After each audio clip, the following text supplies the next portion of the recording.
40 सालों के बाद इतिहास को रिपीट करते हुए ICMAI ऑफ WIRC के चेयरमैन के तौर पर वडोदरा के CMA मिहिर व्यास का चयन हुआ। साल 2010 में CMA की डिग्री हासिल करने के बाद CMA प्रोफेशनल और CMA के छात्रों के लिए कुछ कर गुजरने की भावना के साथ साल 2013 में CMA मिहिर व्यास ICMAI बड़ौदा चैप्टर के साथ जुड़े और साल 2022 में वो वडोदरा चैप्टर के चेयरमैन बने, जिसके बाद ICMAI ऑफ WIRC का इलेक्शन सबसे हाईएस्ट फर्स्ट प्रेफरेंस वोट से जीतकर वो WIRC में अपने स्थान को मजबूत कर चुके हैं और 40 साल के बाद CMA वडोदरा के इतिहास को रिपीट करते हुए साल 2025-26 के लिए WIRC के चेयरमैन के तौर पर नियुक्त हुए हैं।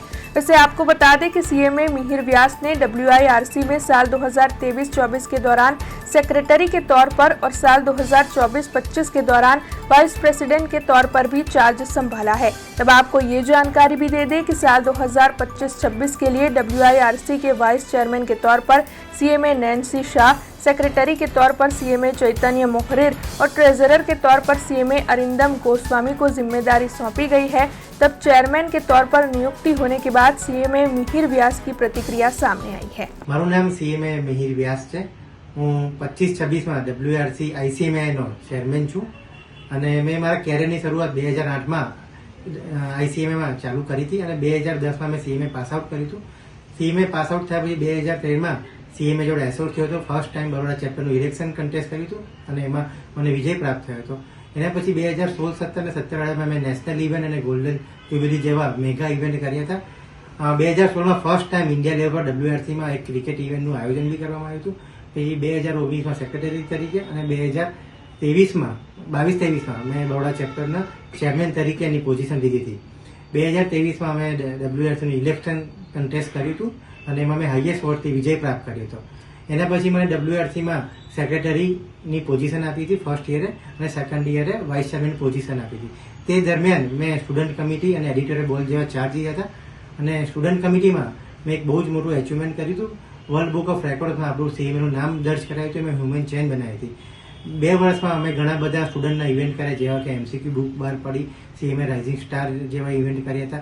પછી CMA કોન્ફરન્સ કરી હતી, એમાં 1000 એપ્રોક્સ 750 થી 1000 જે સ્ટુડન્ટ આવ્યા હતા અને વેરિયસ 20 થી 25 સ્ટુડન્ટ અને મેમ્બર્સ માટે ઘણી બધી એક્ટિવિટી કરી હતી। મેં પ્લેસમેન્ટ ડ્રાઈવ બી ચલાવ્યું હતું। આ એક્ટિવિટી પછી મને 2025 માં ચેરમેનશીપનો મોકો મળ્યો અને 2025 માં બધા CCM અને RCMA મને અનઓપોઝલી ચેરમેન તરીકે સિલેક્ટ કર્યો। એના માટે બધાને હું ધન્યવાદ કહું છું। આ વર્ષ દરમિયાન અમે લોકો મેમ્બર્સ માટે અને સ્ટુડન્ટ માટે ઘણી બધી એક્ટિવિટીનું પ્લાન કર્યું, જેમ કે બોમ્બેમાં બહુ જ મોટું એરિયા છે, એમાં બધા જ એરિયામાં અમે એક્ટિવિટી કરવાનું પ્લાન કરીએ છીએ। CMAના 26 ચેપ્ટર છે, એમાં મેજર ચેપ્ટરોમાં નાની મોટી થઈને ઘણી બધી એક્ટિવિટી કરવાનું પ્લાન કરી રહ્યા છે। સ્ટુડન્ટ માટે બી અમે કોન્ફરન્સ કરવાનું પ્લાન કરીએ છીએ, મેમ્બર્સ માટે કોન્ફરન્સ કરવાનું પ્લાન કરી રહ્યા છે, RRC જેવો પ્રોગ્રામ કરવાનું પ્લાન કરી રહ્યા છે। તથા જે જગ્યાએ CMA નું નામ નથી, જેમ કે કોઓપરેટિવ સોસાયટી, એમાં આપણું નામ આવે ગુજરાતમાં, એમાં બી અમે 100% એફર્ટ આપીશું અને CMA અને આપણા ઇન્સ્ટિટ્યૂટને અને WIRC ને નવી ઊંચાઈએ લઈ જઈએ એનું હું ધ્યાન રાખીશ અને જે બી મને રિસ્પોન્સિબિલિટી આપી છે એ કર્તવ્યથી હું નિભાવીશ અને મેમ્બર્સો માટે અને સ્ટુડન્ટ માટે બધી જ એક્ટિવિટી કરવાનો ટ્રાય કરીશ। જે 2 વર્ષમાં CMAમાં એક્ટિવિટી થઈ છે એનાથી બી સારી એક્ટિવિટી કરવાનો ટ્રાય કરીશું। हमसे जुड़े रहने के लिए हमारे YouTube चैनल को सब्सक्राइब करें और नई वीडियो की नोटिफिकेशन के लिए बेल आइकॉन को दबाएं।